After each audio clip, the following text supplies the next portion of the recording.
Thank you, and thank you to the organising committee and the chairman for the invitation to speak to you today. My subject, lessons from Australia. As you might know or might not, Australia is in somewhat regarded as the forefront in asbestos awareness in our local community. Today I speak from the heart, from my own personal experiences, working as an asbestos assessor on the ground, working with homeowners who are 80% of my business. As an assessor, we do all things that are required by the regulations in Australia, which is inspections, creating asbestos policy, issuing clearance certificates, air monitoring and other support of our clients. In Australia, we have the regulations which relate to legislation, the codes of practice for how to control and manage asbestos in the workplace, and also how to safely remove asbestos. In each state and territory of Australia, there are some regulations that are variations that are authorised to be in each state and territory. And these documents help homeowners understand the responsibilities to asbestos. How and why do we consider the home a workplace? The home is defined as a workplace when, as a homeowner, I engage a contractor to come to my house and do work. I have a duty of care, I have a responsibility to their safety. More broadly, safety, not just asbestos. Where can asbestos be found in a home? Well, everywhere. In Australia, homes are clad with asbestos, roofs, eaves, guttering, downpipes, dog kennels, fencing, the packing underneath your floor joists, you name it, it's in every single house in my street where I live. The official statistics are that it's in 1 of every 3 properties in Australia. In my street, there's probably about 100 houses and it'll be in 99 of them. Asbestos and maintenance and your responsibilities as a homeowner. This is a very hot topic in Australia. Homeowners are generally aware that they have asbestos-containing materials. They generally are aware of where those materials are found. They have a bit of an idea from social media and other outlets, government campaigns in creating asbestos awareness that asbestos is found in various different types of materials. But then they need expert advice from people like myself, and we support them when we come across situations like this. The photograph with the black stripe is representative of a tenant in a property who's actually done their own research with regard to asbestos risk and taped over the crack in the suspect asbestos-containing material. I've come along to that site as commissioned by the building owner and assessed that site and determined by a presumptive survey that the wall is asbestos containing. So as to not cause any alarm to the tenant, I could not do any additional sampling that would break the wall through concern. So we took a dust sample to rule out friable asbestos contamination in this case. Then I recommended to my clients that they remove the damaged material in a timely fashion in accordance with the regulations. The photograph on the right is an example of maintenance being done to the eaves lining where the cable has been drilled through into the eaves lining. We always encourage our contractors to work safely, to have systems and processes, safe working procedures, policies and programs to ensure that their staff are trained in working with asbestos-containing materials safely if the asbestos is not being removed. And in this case, this photograph is actually my house. And the contractor was stopped by myself because obviously I'm asbestos aware, and I said, are you trained in asbestos matters? And they said they weren't, and they came back with all the necessary documents a few weeks later so they can demonstrate to me that they would drill into that asbestos safely. Okay. Next one, the obligations of a homeowner and asbestos during a renovation. In this case, the Northern Beaches of Australia, a homeowner wanted to remove asbestos and do renovations. So the regulations require The law is that if you want to do renovations and it involves asbestos, it must be removed before you actually can do the renovation. So I was commissioned to provide an asbestos survey, identify asbestos in the property. Then I assisted the client in determining how much of that asbestos needed to be removed. In this case, the front veranda on the left-hand side, the front eaves, soffit lining of the front veranda, and the rear veranda of the same house. The asbestos was removed prior to actually doing any works of the actual renovation itself. I think it's important that we have an asbestos survey in place. We have licensed contractors and qualified tradespeople to actually do the asbestos removal. And then as an asbestos assessor, I come and check that this work was done correctly and certified accordingly. Asbestos removal in the homeowner. The homeowner has a duty to safety, as equally as everyone does, and the responsibility of not just workplace but safety matters relating to asbestos. In this case, a property in Kurnell, south of Sydney, an asbestos roof was damaged during a storm. The appropriate notifications were made.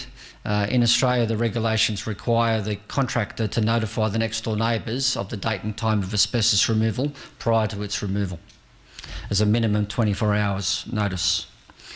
In addition to that, the asbestos removal contractor has a legal obligation and a duty to ensure compliance to the rules and regulations relating to applying for a permit from the regulator.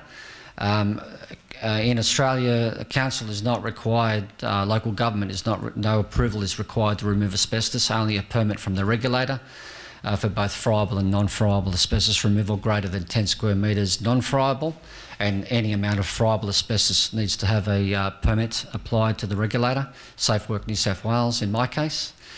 The contractor will make a permit. The approvals and the scope of works will be determined before this point. The notification will be made to the neighbours, and as you can see from the photo on the left, the next door neighbour has been made asbestos aware by this letter, the notification.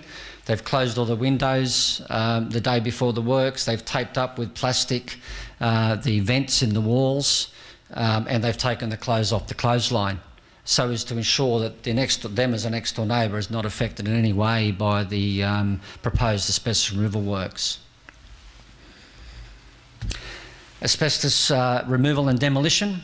This is a very classic example that also involves a fire, regretfully.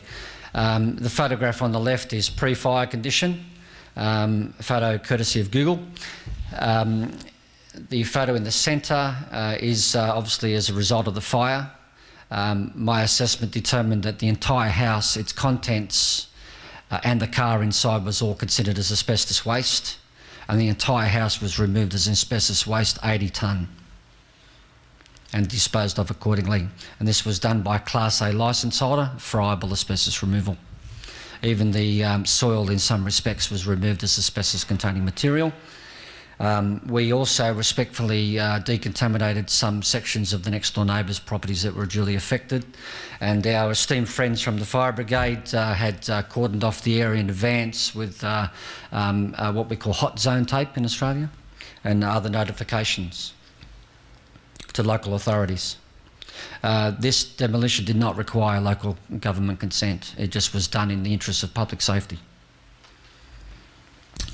The subject of insurance and asbestos is very hot in this conference, as well as in my experience. I was commissioned to attend this site on behalf of the loss adjuster, on behalf of the insurance company in Northern Beaches of Sydney. This is a catastrophic loss, not just because of asbestos, because the house just can't be rebuilt. It's a catastrophic two-storey property on the left there. Asbestos at a certain degrees will, asbestos-containing material at a certain degree, centigrade, will explode and cause friability. As you can see with the photograph on the left, the car is contaminated with friable asbestos. Maybe not too visible, but I dust sampled that car and it is contaminated.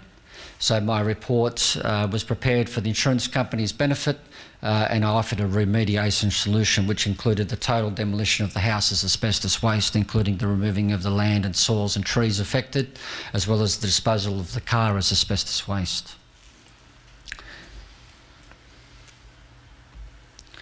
Disposal of asbestos.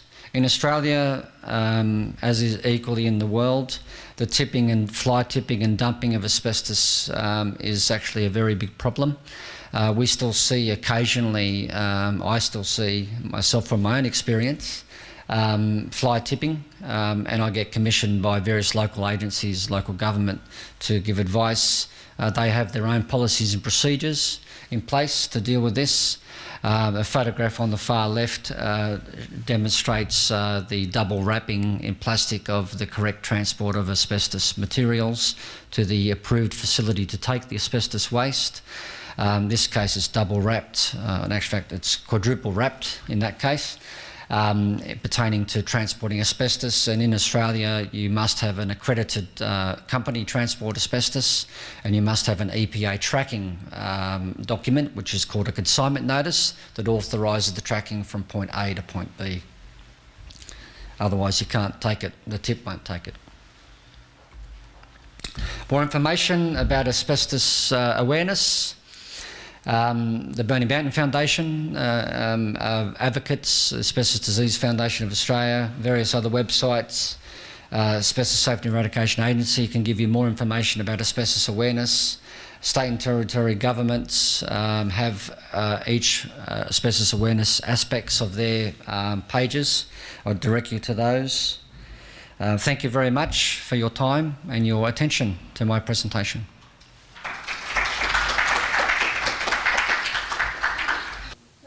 The philosophy is asbestos is obviously clearly dangerous and has significant health effects. The government has, as equally with a lot of governments, not just in Australia, Asia and Europe, have recognised this. The view that we have is that any exposure is unacceptable. I think it's important that everyone is made aware equally that do-it-yourself works and renovation works can potentially present asbestos risks to homeowners. I'd like the video shown now as presented by asbestosawareness.com.au and funded by the Australian Government. You might not know it, but homes built or renovated before 1987 may contain asbestos, often in places you'd never expect. Behind bathroom tiles, under vinyl floor coverings and carpets, in corrugated roofing, in cement sheeting. So if you're renovating or doing a bit of DIY and you don't know the risks, you could be taking your life or your family's lives into your own hands. Are you playing renovation roulette? That video went live, as I said, 3 years ago, and in the first day it had 36,000 hits, as authorised by the Australian Government. So the message is, do it yourself, don't risk it. Don't risk doing asbestos removal yourself.